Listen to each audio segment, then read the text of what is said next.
Bueno, factores que explican la diferencia de inflación entre países. Es el tema que nos aborda esta noche el doctor Jaime Aristi Escuder en las económicas de Enfoque Final. Doctor, bienvenido. Buenas noches. Buenas noches, Francisco.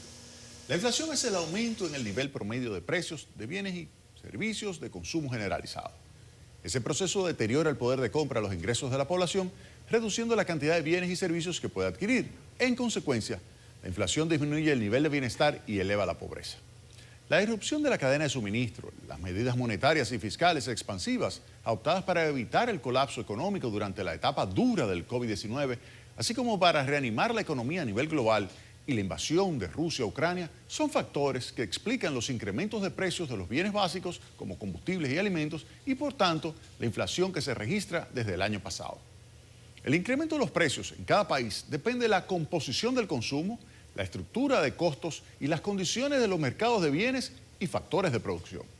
Una economía pequeña y abierta, cuya producción depende de insumos importados, tendrá un componente elevado de inflación importada, afectando su estructura de costos y evolución de precios.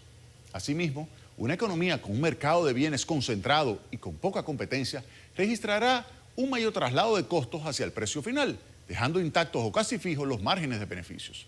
En adición, una economía con un mercado laboral caracterizado por pleno empleo produce incrementos de salarios que corren detrás de los precios, acentuando la intensidad de la espiral inflacionaria.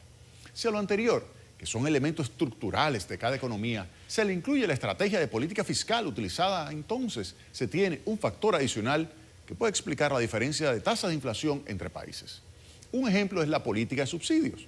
Si un gobierno decide, ante el aumento de los precios del crudo y sus derivados, subsidiar esos productos, entonces se reduce el impacto inflacionario de los aumentos de precios de esos bienes intermedios que son esenciales para la producción de bienes y servicios. Por último, quiero añadir la política monetaria como factor que explica la diferencia de inflación entre países. La regla de Taylor enseña que las autoridades monetarias pueden tener preferencias por reducir la inflación a cambio de tener un menor crecimiento económico y mayor desempleo. O pueden preferir tener una mayor inflación a cambio de alcanzar un mayor crecimiento del producto y tener una mayor cantidad de personas empleadas. Dado todo lo anterior, se puede señalar que lo más importante para cada país es mantener ancladas las expectativas de inflación. Eso significa que la población piense que, aun cuando los precios han aumentado por perturbaciones externas y exógenas, la tasa de inflación convergerá a la meta en un horizonte temporal razonable.